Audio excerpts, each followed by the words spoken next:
రామ్ చరణ్ నటించిన తొలి multistarrer RRR 1000 కోట్ల క్లబ్లో చేరి రికార్డు సృష్టించిన విషయం తెలిసిందే. ప్రస్తుతం తన 15వ చిత్రాన్ని ఇండియన్ స్పీల్బర్గ్ శంకర్ డైరెక్షన్లో నటిస్తున్నాడు చరణ్. గౌతమ్ తిన్ననూరి దర్శకత్వంలో మరో చిత్రంలో నటించనున్నాడు.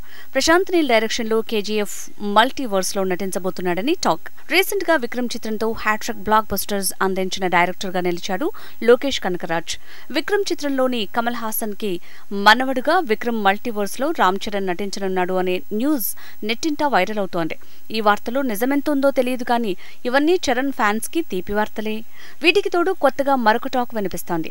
RRR తో వచ్చిన క్రేజ్ ని కంటిన్యూ చేసేందుకు ఆ రేంజ్ లోనే మరో మల్టీస్టారర్ చేయాలని చరణ్ ఆలోచనగా ఉందట. ఈసారి నార్త్ నుంచి ఓ స్టార్ హీరోని తన కో స్టార్ గా రంగంలోకి దింపనున్నాడట చరణ్. ఆ స్టార్ హీరో మరెవరూ కాదు, బాలీవుడ్ హీ మ్యాన్ సల్మాన్ ఖాన్ అంటున్నారు సినీ విశ్లేషకులు. చిరంజీవితోనూ మెగా హీరోలతోనూ సల్మాన్ కి ఆత్మీయ బంధం ఉంది. అందుకే చరణ్ తో కలిసి మల్టీస్టారర్ లో నటించేందుకు గ్రీన్ సిగ్నల్ ఇచ్చాడు అంటున్నారు. ఈ ప్రాజెక్టు గురించి త్వరలో అఫీషియల్ అనౌన్స్మెంట్ రానుందని చెప్తున్నారు ఫ్యాన్స్.